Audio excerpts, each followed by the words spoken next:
American Timelines is a member of the Queen City Podcast Network. Find out more at queencitypodcastnetwork.com.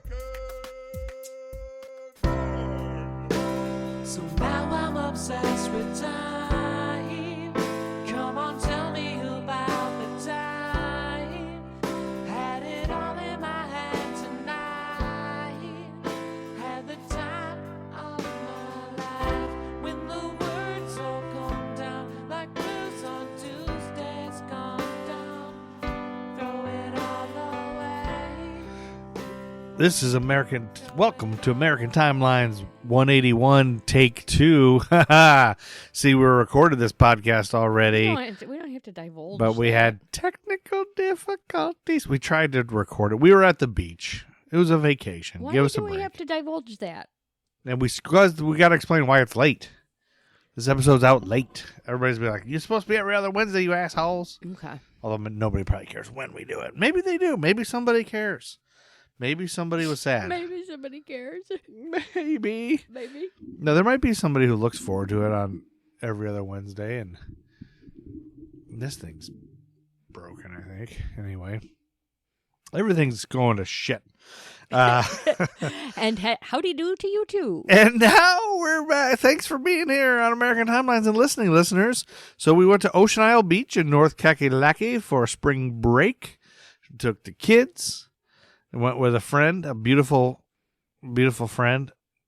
Yep. Beautiful, cuddly friend that likes to fuck. We had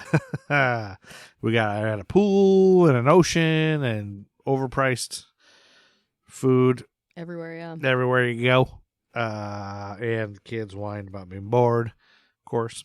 Anyway, but we're back. So we try to record it with our phones, and that did not work very well. No. Stupid voice recorder app sucks. I wouldn't use that to record a podcast. I wouldn't use that to record my farts, much less a podcast. That's exactly right.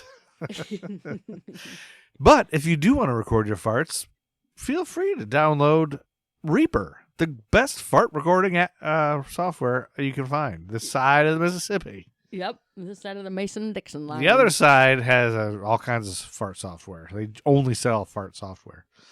But so the difficulty here is going to be that Amy's not going to be able to react to things. I will, because I was Because you forgot I was already? really stoned when we tried to Oh, so you don't even remember anything, right. hopefully. Okay. Probably not. It'll all be like, oh yeah. I kind of remember that. Oh yeah, now this is starting to ring a bell. Okay. And then I also will be surprised at yours because I wasn't listening to yours Right. very much. No, I know that. I was knew trying, it. but I was very uncomfortable in that bed. I know. Yeah, We recorded in a bed. laying down. In the buff. No, we were not in the buff. That's Yeah. ridiculous. All right, we left off. We did January and February of 1955. Now we're going to jump into March, y'all. Alrighty. Go for it. You ready to jump into March? Yes. So on March 3rd of 1955, Elvis Presley makes his first TV appearance ever Okay, yeah. on a broadcast radio show, Louisiana Hayride. Elvis. I think the only thing we've talked about in the 50s so far was the whole thing about Elvis bombed at the Grand Ole Opry. And everybody said, don't quit your day job. And he sucked and all that. Yeah. And You know, I think he was a natural blonde. I think. Really? What makes you say He that? dyed his hair. Let's see if I. Oh, now you that gotta might be Google it. something I dreamed about. Well, while you Google it, let me move on to March 4th when the first radio facsimile transmission was sent across the continent. The first fax. Did Elvis's carpet match his curtains? That's the way to ask it. Oh no, that's not how it. Now you're going to I get just the got a bunch interior of- design of all of Elvis's homes. Let's see. What would I ask? Maybe ask What would I say? specifically if his pubes are We're blonde. blonde. That's probably the best way to find out. Why does Google want to use? Oh yeah. What color were Elvis's pubes? Maybe ask that. No, you made it. Hold on. Was Elvis a blonde? And his pubes. According to HMV, amazingly Elvis was actually a natural blonde until his late teens, and even after when his hair began to go darker, it wasn't naturally the shade we all know so well. Wow, thanks. Siri or Google lady or whatever. her name Yep. is. So there you go. Now ask her about her pubes. I refuse. Okay. Well, I don't want her to think less of me. I don't think she can think. Although maybe she can. AIs are real now. March 4th, there was that facsimile, the first fax. Here it comes, the first facsimile, 1955. That's a good impression. The first ever fax. What do you think it was faxed? It was somebody's anus hole. I hope so. I hope it was an anus, but I couldn't. I tried to look on the internet. What was the first fax? What was it? All I could see is it was this date. So It's because it was X-rated. maybe it was somebody's mushroom stamp. It could be. You don't know. Yep. And then that opened the door for future sex communications and mushroom stamp communication. Dick pics. Like dick pics would have never happened. Yeah. How many dicks do you think were faxed before faxing went away? Like, do you think it was like texting, like how texting is? I just always have to assume that you have to put the lid down, and that's what makes me nervous. Like, don't you? People's butts doesn't have the lid down. It's just their butts. So, but if you wanted to Xerox your dick, you'd have to put the lid down, smush it. Yeah, so I'm not sure the best way to Xerox your dick. Anyway, that brings us to March 6th, 1955, when the Dutch premiere of Samuel Beckett's Waiting for Godot happened. Remember that play? And I will not this time accuse Samuel Beckett of being a Trump supporter because that's right. I got him when we very recorded mixed up with David Mamet, and I don't even know if that's even true, but I didn't. Right. Did we look it up? We didn't. I looked up to find out that Samuel Beckett died in like right. 80s. So way off. You were like, he's a big Trump supporter. Like, that's odd because he died in 1989. So you were inaccurate when you randomly just screamed that out last time we recorded. But we could have avoided even talking about this and not making the same mistake if you just didn't say it. I know. But anyway, that was our recording that doesn't exist. That's right. Well, it does exist, but we're not putting it out. Anyway, yeah, Waiting for Godot. That was a good play. I think I was in that, or we did it somewhere? I don't know. Reading from it. March 7th, 1955 was the 7th Emmy Awards. Make Room for Daddy. Danny Thomas and Loretta Young are the big winners that year. Make room for Daddy. You like that show? Yes. Trump, it says here, Trump did a great job as president, David Mamet, on free speech. He became a vocal Trump supporter during his presidency, which can't have been easy in the Democratic stronghold. Wow. That's weird. March 15th, 1955. Yeah. We got our first birthday, so hit it, Matt Truman and the motherfucking Ego Trip, featuring Derek on drums, who listens to American Timelines. Really? The drummer for the Matt Truman Ego Trip. Really? His name is Derek. He is an American Timelines fan, and he actually, I saw him at the Village Idiot in Toledo. You check them out, the Matt Truman Ego Trip. If you're in Toledo, check them out. They're awesome.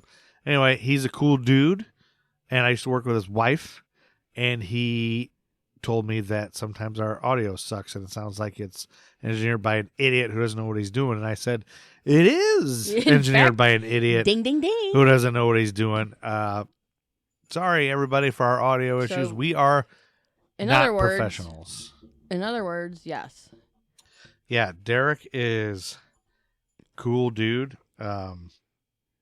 Derek Wright, I think his name is. All right. But he might not want me telling everybody his name. Yeah, I know. Why are you doing that for? But if he's in the Matt Truman Ego Trip. But anyway, he's a cool guy, and I've been meaning to give him a shout out for a while because he's one of the listeners. Yeah. That listens regularly. Hopefully he still does, even though the sound sucks, and he told me it sucked and I didn't fix it. I know you. But I do change it here and there. I try to get criticism better. constructively, but then you didn't do anything about it. I may have. I've tried to. I think about him every time I mess with the levels. See, but before we started, I just messed with the levels a little bit. Remember that? I turned I can't reach where I got the dials for the headphones.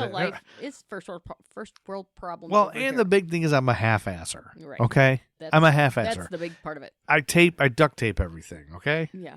All right. All right, we got a birthday, so hit it, Matt Truman Ego Trip. Amy hates birthdays. we have a birthday. We have an American singer, songwriter, and actor born in Astoria, Queens. Grew up in nearby Freeport, Oh my God. New York, and Baldwin, New York, both on Long Island. Graduated from Baldwin Senior High School. Their team colors are blue and gold, home of the Bruins. And this person went to school with Taylor Dane. Notable alumni, Taylor Dane. I don't know if they went at the same time. Remember Taylor Dane? Yeah. I Tell remember it that. to my heart. Anyway, this guy's father, who was a retired New York State trooper, every day would say, "What do you want to do with your life?" And he was a Nassau County court clerk, and his mother, Marguerite, would not take it anymore. She was a retired art teacher. His father's Jewish. His mother's Catholic Yeah. and of Swiss descent. And this gentleman is also of Ukrainian descent from his grandfather. As a child, he sang in a church choir, several school choruses, and the Baldwin High School concert choir. He may have sang "I Wanna Rock," or "The Kids Are Back," or "Leader of the Pack," Oh, who was that? or "Be Cruel to Your School," Oh, it's one of those. or Hair "We're band Not idiots. Gonna Take It." Oh, Dee Snider. Dee Snider, everybody, was born on March 15th of 1955.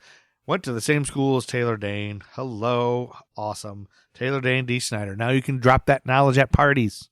All right, moving on. Listeners, please tell, if you're a true American Timelines fan, after you're listening to this, next person you see, tell them that Dee Snider and Taylor Dane went to the same high school. Moving on down the road. And they're home of the Bruins. Tell them that.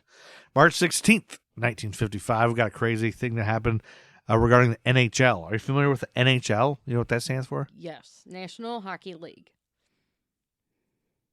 You're a genius. You're a huge sports fan. I know. Boy, I'm pretty this good. is a gingery beer. So in 1955, the NHL president Clarence Campbell suspended Montreal Canadiens superstar Maurice "Rocket" Richard for the remainder of the season after he viciously attacked an opponent. And then riots ensued in Montreal. Wow. Like, fans rioted because this guy got suspended. Yeah. So, gist of it is, the guy was known. He's a really good player. Number 9 is one of the most famous players the game has ever had, Maurice the Rocket Richard. Wherever there's aggressive, smart, and fast, and the idol of Canadian fans. He was known for being easily goaded into fighting. There's another time you find Richard in the thick of it, when there's a fight. The Rocket follows fireworks and fisticuffs like a kid follows a brass band. I don't know about you, but anytime I've ever played any like floor hockey in elementary school, it's just aggravating. Just trying to get that fucking puck down the thing. So I imagine ice hockey is more aggravating. It's a very aggravating thing. Like, you're concentrating, you're trying to get this goddamn puck, and you can barely stand up, and you finally get it. And some asshole comes by and hits it away. You're like, fuck you. It must be aggravating because That's why they get fight fights so much. I think that's why they get in fight. It's so fucking aggravating. Like, you're trying to. It's like, remember that game where you had a monkey in the middle or something. No, where you had to balance like an egg on a spoon. Yes. Like, imagine you're running with an egg on a spoon very carefully, and then some guy comes and grabs that egg away from you. How mad you'd be after you've already carried it 100 yards. You'd be like, fuck. Mm-hmm. So that's the only thing I think of why people fight in hockey so much. Hockey, the fastest game on earth. A story about a sport where rhubarbs and riots are part of the rules. In fact, fighting is so common, the rules provide that if you fight and draw blood, that's a major penalty. No blood, a minor penalty. Mm-hmm. Anyway, this guy, opposing players would always try to get this guy to fight and stuff. And so he did. And when they suspended him for fighting, because he had fought a bunch of other times, fans got pissed. They were very upset. The next game that the commissioner guy, whoever I said, the president, showed up to a game. Campbell, who was no coward, came to the game as though nothing had happened. He got death threats, and Oh, at the next Canadiens game, unruly fans pelted him with vegetables, eggs, and other debris. This was a cup match, but to the fans, the game was secondary to their feud with Campbell. Before long, all the surrounding spectators had fled, leaving the brave Campbells alone to face the angry fans. One fan threw a tear gas bomb at Campbell, which resulted in the forum's evacuation and the game's forfeiture in Detroit's favor. Even when homemade bombs interrupted the action, the league president remained in his seat. At last, the police insisted on escorting the couple out of the arena, but that didn't stop the rioting. It was one of the wildest uprisings in sports history. Police arrested 74. 25 others were treated in hospitals for injuries, including Campbell himself. Rhubarbs on ice, they're old stuff. But you see king-size riots like this only once in a lifetime.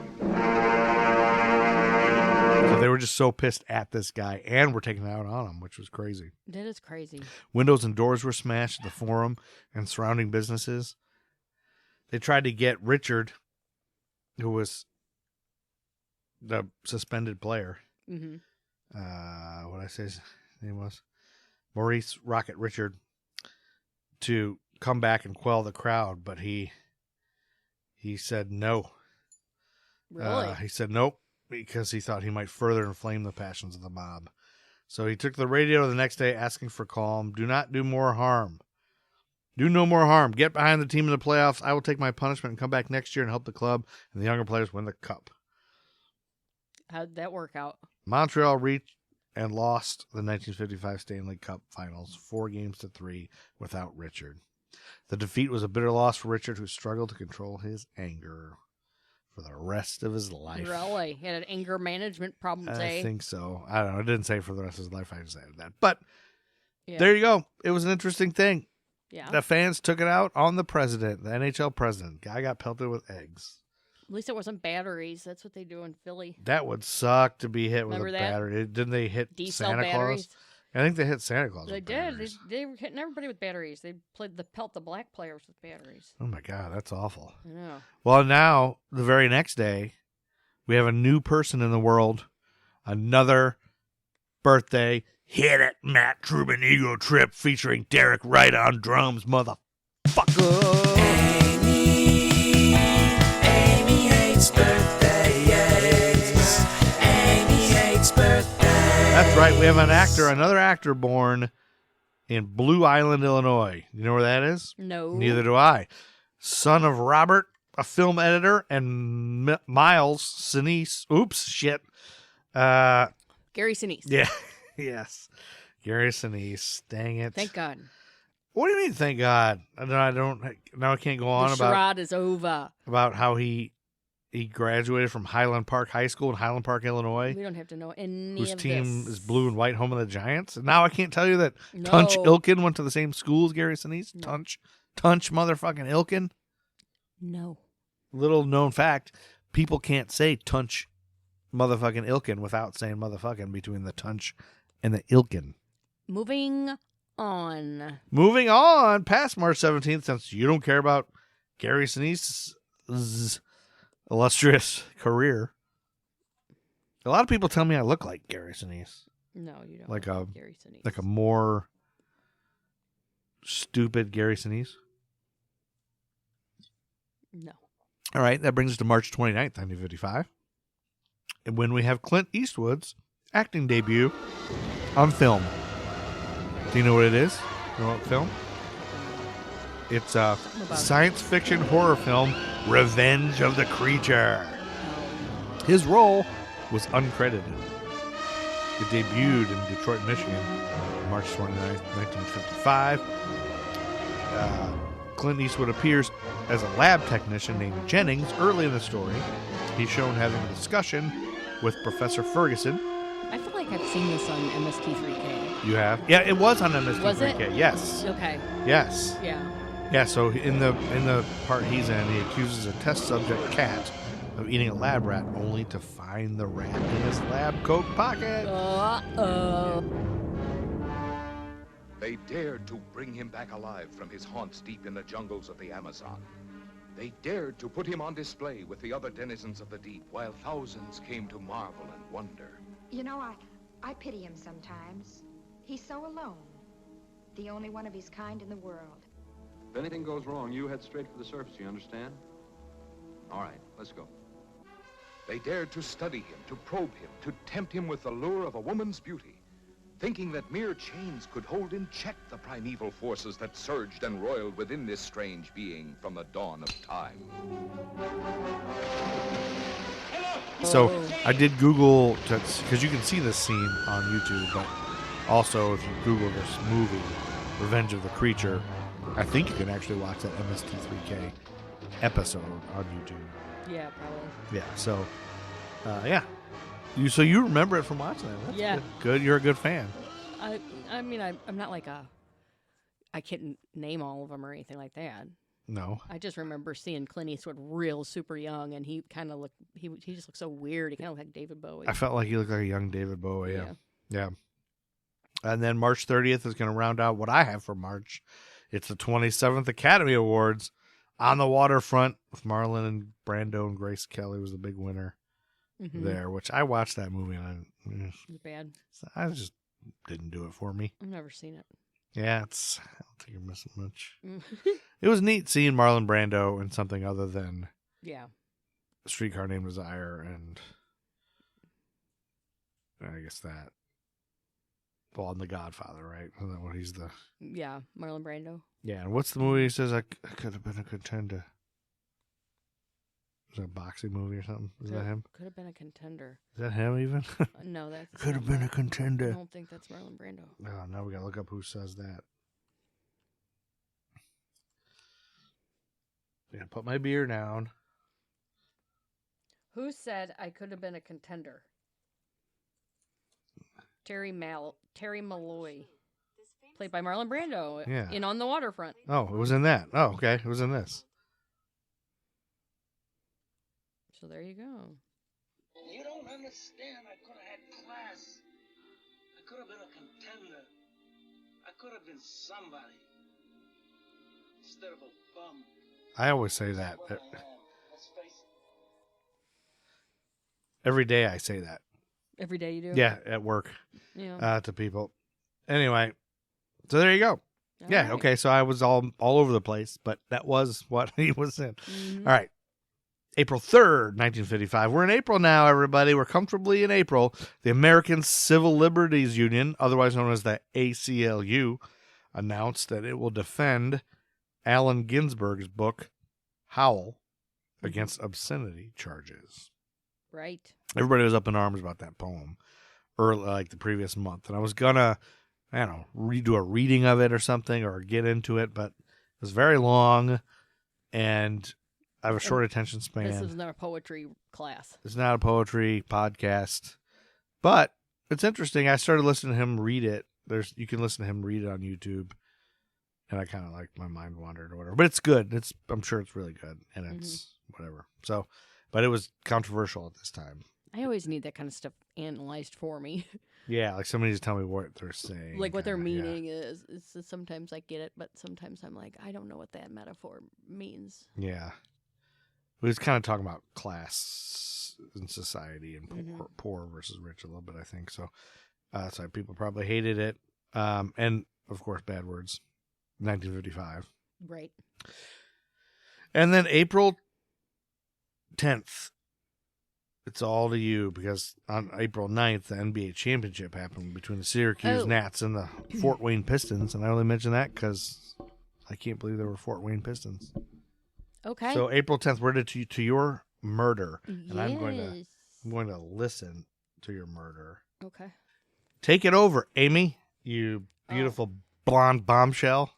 I'm going to talk about murderous Ruth Ellis, the last woman to be executed in England. Oh, so this isn't an American story necessarily. No, not today. Not today, Homer. It's a English story. English from England, jolly old England. Okay.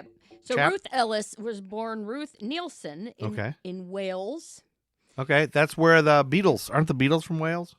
Some of them? Aren't they Welsh? No, I think you're telling rumors. I'm probably wrong. I don't know. In October 9th, 1926, the fifth of 6 children. Okay. She moved to England with her family during her childhood. Wow. Her mother, Elizabetha, who Bertha is what the people called her. Bertha. Her mother's name is Bertha. Bertha Goethals. Bertha Goethals is her mother's name? Yes. Bertha Goethals? Bertha Goethals. Bertha Goethals, y'all. Was a Belgian war refugee. Okay. Her father, Arthur Hornby, was a cellist from Manchester. Wait, Bertha's father or No, her father? Ruth's father. Ruth's father was a what? A cellist. A cellist. So then in 1928, when she was 2, Yeah. Arthur's twin brother Charles was killed when his bicycle collided with a steam wagon. Who's Arthur? Her dad. Oh, her dad. His twin brother was killed when his bicycle was hit by a steam wagon? Yes. Yikes. And so then, according to Muriel, Arthur became physically and sexually abusive shortly after his brother's death, Wait a minute. with Bertha being aware of the abuse but taking no action. Wait, because your twin brother got hit by a train, you got to start raping? There might not be a correlation there. That's that's how just what she noticed. The timing happened. Well, that happened, and then he became angry and started... The sexual abuse eventually resulted in Muriel conceiving a child by her father at age 14, which led Arthur to being questioned and ultimately released by police. The child, a son, was brought up as a sibling to the other children. Oh, my God. Wait, so her dad raped her. Yeah, and She had a baby, and they pretended it was a sibling. it was her sibling. Mm-hmm. That is disgusting. Then Arthur turned his attention toward Ruth after Muriel reached puberty, but Ruth continually resisted the abuse. So Ruth briefly attended Fairfield Senior Girls' School in Basingstoke, leaving when she was age 14. Okay. She found work as an usherette at a cinema in Reading, Berkshire, shortly afterwards. Then in 1940, Arthur moved to London after being offered the live-in position of caretaker chauffeur for Porn and Dunwoody Limited, a lift manufacturer. He was a caretaker for a lift manufacturer named Yes. Porn and Dunwoody Limited. Porn and Dunwoody is a lift manufacturer. Yep. And those of you Americans listening, a lift, as the Brits call it, is an elevator. The following year, while her older brother Julian was on leave from service in the Royal Navy, Ruth befriended his girlfriend Edna Turvey, who introduced her to what Muriel later called the fast life. Okay. So Ruth and Edna eventually moved to London and lodged with Ruth's father. He continued his abuse of Ruth while engaging in an affair with Edna, which ended when Bertha made an unannounced visit and caught the pair in bed. Wait, who was Edna? Her roommate? Yeah, her friend. And it was a consensual affair with her dad? Bertha herself moved to London soon afterwards. What the hell? Then in 1944, 17-year-old Ruth became pregnant by a married Canadian soldier named Claire Andrea McCallum. She was subsequently forced to move to a nursing hospital in Gilsland, Cumbria, where she gave birth to a son named Claire Andrea Nielsen, also known as Andy. So let's slow this down for the dumb guy. So she had an affair with a married guy. Yes. Got pregnant. And had a baby. And so had to go to a special place to have it because that's how they do it then. And what happened to the baby? She had him. Oh, she kept it? Okay. I think. The father sent money for about a year and then stopped. Oh, then he stopped. Andy eventually went to live with Bertha, Ruth's mom, while Ruth supported the child by working in several child. factory. Andy's the baby, the kid. Yes. Oh, so they sent him to live with Bertha. With Grandma. Bertha Goebbels probably enjoyed that. Hopefully she was a good grandma. By the end of 1940s, Ruth had become a nightclub hostess in Hampstead through nude modeling work, which paid significantly more than her previous jobs. Wow, nude modeling can pay the bills, y'all. Maurice Connolly, her manager at the Court Club in Duke Street, blackmailed his hostess employees into sleeping with him. Oh, gross. By early 1950, Ruth was making money as a full-time service escort and became pregnant by one of her regular clients. Oh, man. She had this pregnancy terminated illegally in the 3rd month and returned to work as soon as she could. Okay. Okay. On November 8th, 1950, Ruth married 41-year-old George Johnston Ellis, a divorced dentist with 2 sons, at the register office in Tonebridge, Kent. Wait, November 8th, 1950, she married this former dentist with 2 kids? The same day that Jane Mansfield was born? Yeah. And Mary Hart? Wait, they can't be the same age, right? All right. Anyway, that's the same getting day. Off topic. And the same day, All right. the first jet plane battle ever happened in the Korean War. Okay. Yes, she married this man, George. She married George, and I'm sure this will end happily ever after, and there will be no strife, right? He was a regular customer at the Court Club. Okay. He was a violent and That's possessive. a strip club. Yes, he was a violent and possessive alcoholic who became convinced that his new wife was having an affair. Yeah. Ruth left him several times, but always returned. When she gave birth to a daughter, Georgina, in 1951, George refused to acknowledge paternity. They separated shortly afterward and later divorced. What a jerk. So then in 1951, while she'd been 4 months pregnant, Ruth appeared uncredited as a beauty queen in the rank film Lady Godiva Rides Again. She returned to sex work following her divorce from Ellis, having moved into her parents' residence with her daughter. Wait, does stripping count as sex work? No, she was doing sex work. She was also doing sex work. Yes. Okay. In 1953, Ruth became the manager of the Little Club, which was a nightclub in Knightsbridge. Okay. At this time, she was lavished with expensive gifts by admirers and had a number of celebrity friends. Ellis met David Blakely, 3 years her junior, through racing driver Mike Hawthorne. Okay. Blakely was a former public schoolboy who was educated at Shrewsbury School and Sandhurst. Shrewsbury? But was School? also a hard-drinking racer. A hard-drinking racer? Yeah, race car driver. So, okay. Within weeks, he moved into Ruth's flat above the club, despite being engaged to another woman. Oh, boy. Mary Dawson was the name of that other woman.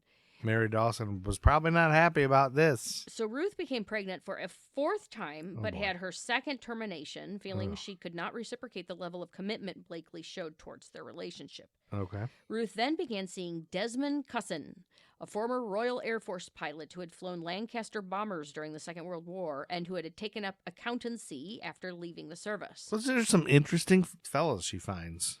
He was appointed director of the family business Cusson and Company, a wholesale and retail tobacconist with outlets in London and South Wales. I'm a tobacconist. Ruth eventually moved in with Cusson at 20 Goodwood Court, Devonshire Street, north of Oxford Street. The relationship with Blakely continued, however, and became increasingly violent as he and Ruth continued to see other people. Blakely offered to marry Ruth. She consented, but in January 1955, she had another miscarriage after he punched her in the stomach during an argument. This poor lady's been through it, y'all. Yeah. So then on Easter Sunday, April 10th, 1955... Yeah, they let me guess.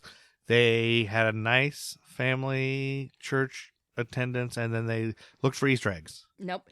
She took a taxi from Cusson's home to a second-floor flat at 29 Tanza Road, Hampstead, the home of Anthony and Carol Findlater, where she suspected Blakely might be. Oh. As she arrived, Blakely's car drove off. So she paid off the taxi and walked the quarter-mile to the Magdala, a pub in South Hill Park, where she found Blakely's car parked outside. Uh-oh, she found him. At around 9:30 p.m., Blakely and his friend Clive Gunnell emerged. Blakely passed Ruth, waiting on the pavement, when she stepped out of the doorway of Henshaw's, a newsagent next to the Magdala. As Blakely searched for the keys of his car, Ruth took a .38 caliber Smith & Wesson Victory model revolver from her handbag and fired 5 shots at Blakely. Now, was she mad? Because he left her?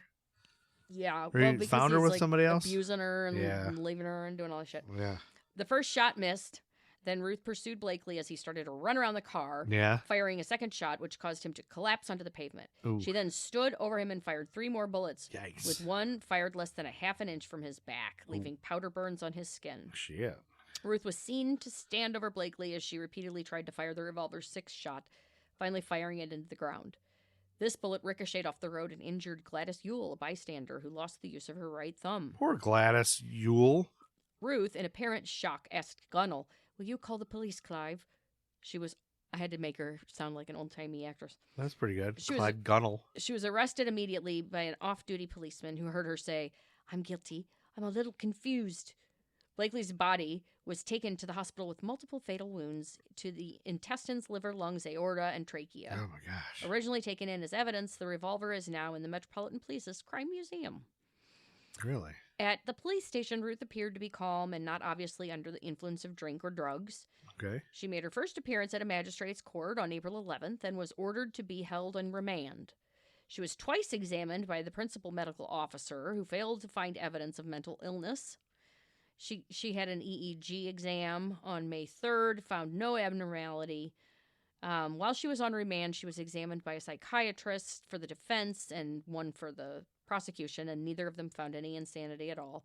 No, she was just she was just made miserable by dudes her whole freaking life. So then on June 20th, Ruth appeared in the number 1 court at the Old Bailey, London, before Mr. Justice Havers. June 20th, 1955. Same day that Just skip it. just skip it. Yeah. It's okay. The same day that American Radio Relay League has a Bring Your Handy Talkie to Work day. All right, we're moving on. The same day that Almost Crazy opens at Longacre Theater in New York City for 16 performances. How about that? Okay. Ruth appeared in the number 1 court at the Old Bailey, London, before Mr. Justice Havers. She was dressed in a black suit and white silk blouse with freshly bleached and coiffed blonde hair. Oh. Her defending counsel, Aubrey Melford Stevenson, supported by Seabag Shaw and Peter Rawlinson. Seabag Shaw is someone's name? Yes. Seabag. Seabag expressed concern about her appearance and her dyed blonde hair, but she did not alter it to appear less striking, which good for her, is what I say. The only question put to Ruth by prosecutor Christmas Humphreys. Christmas Humphreys is the prosecutor? Yeah. These names are fabulous. This is the name story. It is. The only question he put to her was, when you fired the revolver at close range into the body of David Blakely, what did you intend to do? Her answer was, it's obvious when I shot him, I intended to kill him. This reply guaranteed a guilty verdict and the mandatory death sentence. Oh. The jury took 20 minutes to convict her. She remained at Holloway Prison while awaiting execution. She told her mother she did not want a petition to reprieve her from the death sentence and took no part in the campaign. However, at her relatives' urging, her solicitor wrote a 7-page letter to the Home Secretary setting out the grounds for reprieve. Lloyd George denied the request. Ruth dismissed Bickford and asked to see Leon Simmons, the clerks of solicitors, blah, blah, blah. Everybody wants to see Everybody Leon wants Simmons. to see, that's right. So then, on July 12th, the day before her execution... Yeah, July 12th, 1955? She makes her will. They wanted her to tell her full story. Yeah. She asked him, please don't tell anybody what I say. She didn't want her... Because she did not want what she says to try to secure a reprieve. Okay. Because she wants to go. She wants to die. Yeah. But then the lawyer refused about that. So she divulged that Cusson had given her the gun and taught her how to use it on the weekend prior to the murder. She also revealed that Cusson had also driven her to the murder scene. Following a 2-hour interview, Michon and Simmons went to the Home Office. The permanent secretary, Sir Frank Newsom, was summoned back to London and ordered the head of the CID to check the story. Lloyd George later said that the police were able to make considerable inquiries, but that it made no difference to his decision and in fact made Ruth's guilt greater, showing that the murder was premeditated. He also said that the injury to the bystander was decisive in his decision. We cannot have people shooting off firearms in the street. Yeah, you really can't have that. Wouldn't it be nice if America had that same idea? Yeah, they should. In a final letter to Blakely's parents from her prison cell, Ruth wrote, I have always loved your son, and I shall die still loving him. Wow. The Bishop of Stepney, Juiced de Blanc, visited Ruth. Juiced de Blanc? Yep.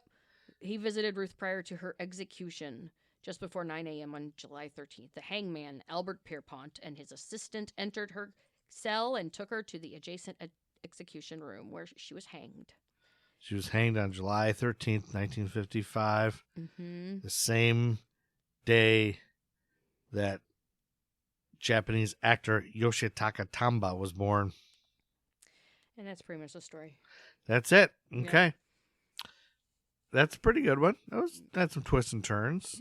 Well, yeah. You know, there's a moment there when she's shooting that guy that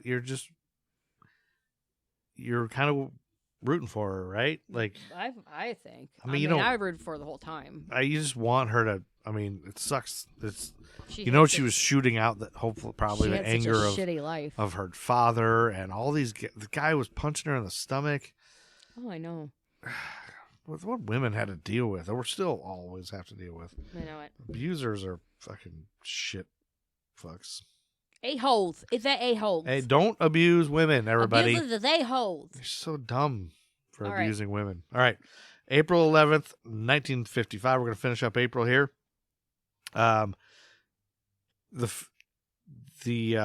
There was a chartered Air India plane called the Kashmir Princess that was bombed and crashed into the South China Sea in a failed assassination attempt on Zhou Enlai, or Zhou Enlai, I think it's Zhou, but I guess it's pronounced like Zhou Enlai. Zhou Enlai, by a Kuomintang secret agent. And I think Kuomintang is a Chinese Nationalist Party, I guess. Yeah, it's a Nationalist Party secret agent.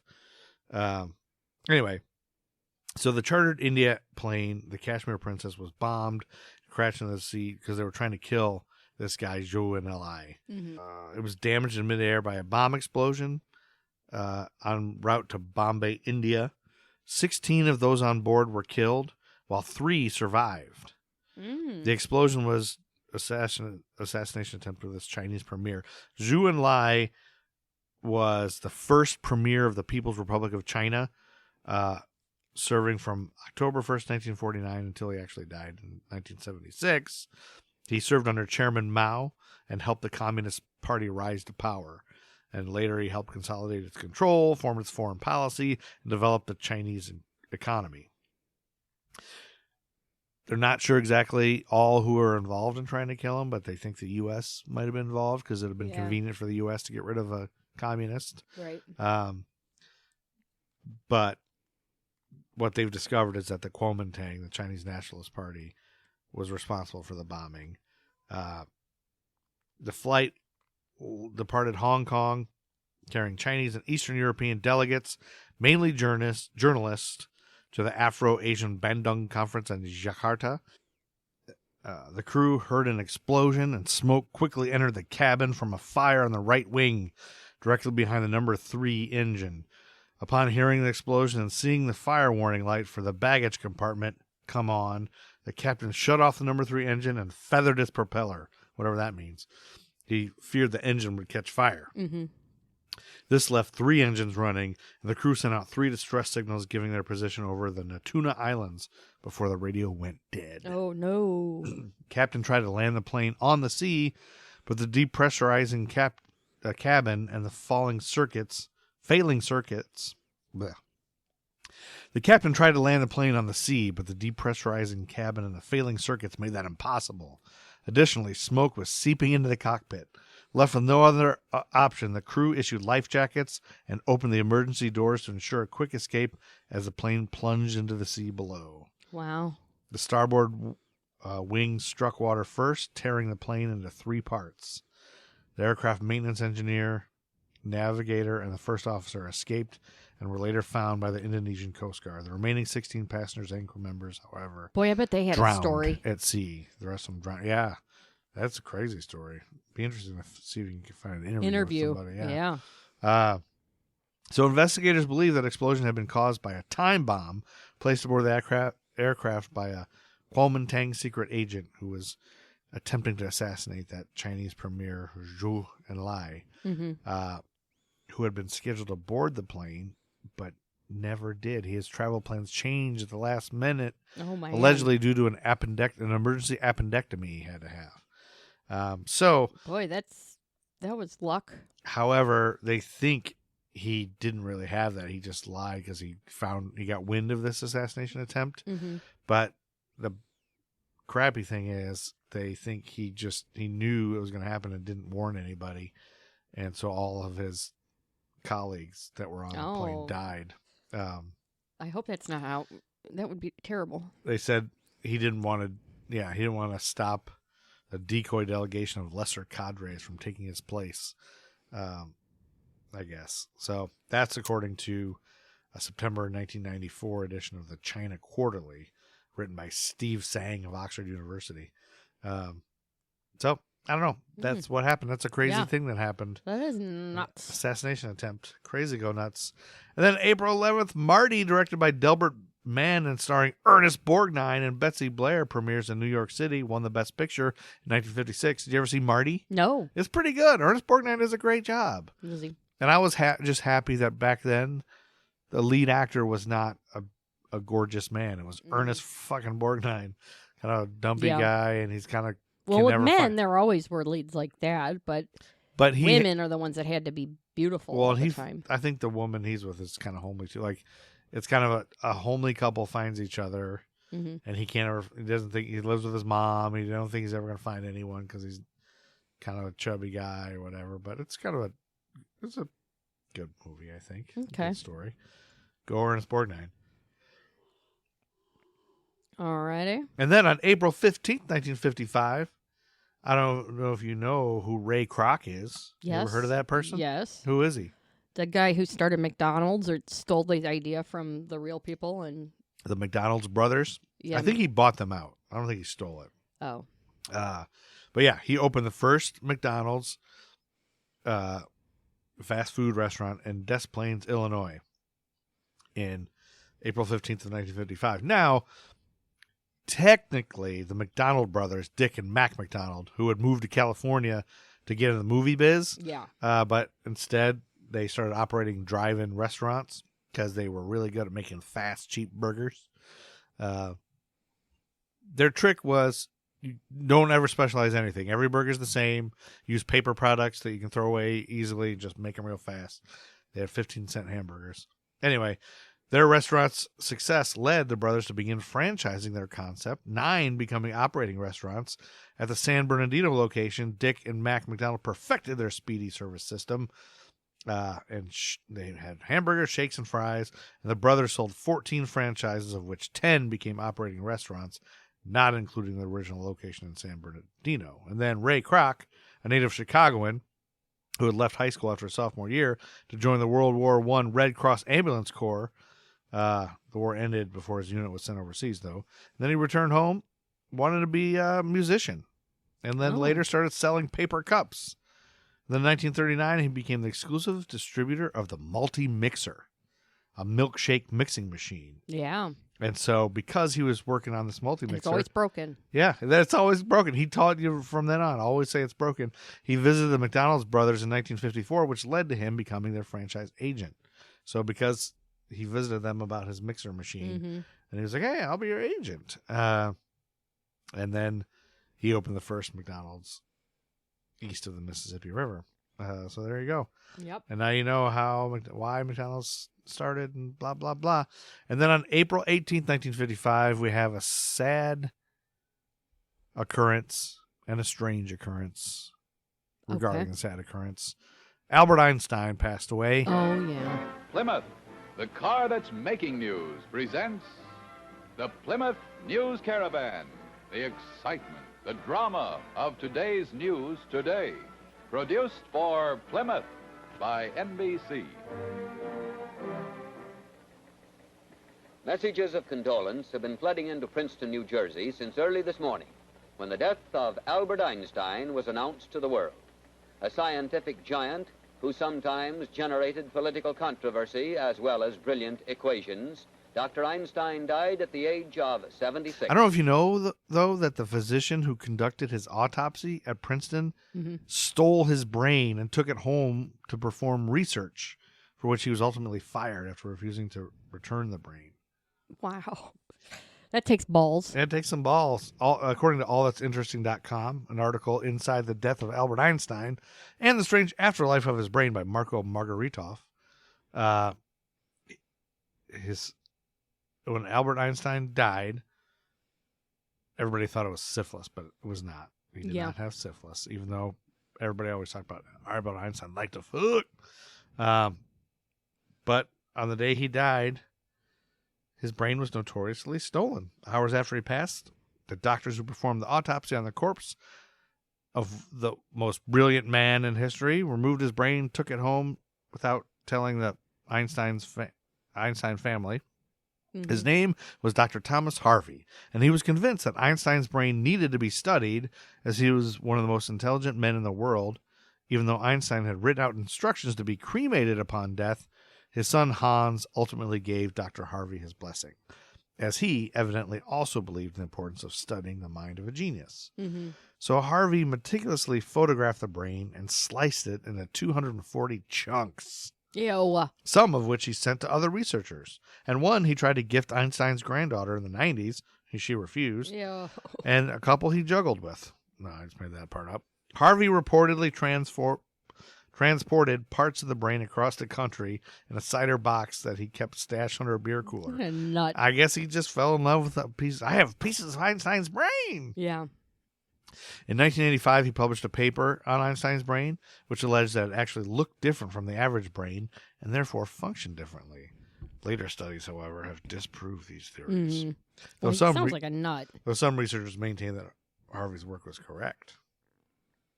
Anyway, according to this article, the case of Einstein's brain can maybe be summed up in this quote he once scrawled across the blackboard of his Princeton University office. Quote, "Not everything that counts can be counted, and not everything that can be counted counts." Unquote. Hmm. There you True. go. And that's going to conclude this episode. Nice. Of American Timelines by American History Timelines. for Jerks. That's right. That was your March and April of 1955, and we now have Gary Sinise in the world, and we now no longer have Einstein in the world in this timeline. And now it's time to get out of here, Chuck Berry. Dee Snider exists now. Get out of here, Chuck Berry. Yeah, get out of here, dude. If you're listening, rate, review, subscribe, and next time you have sex, think of Dee Snider. Peace. Peace.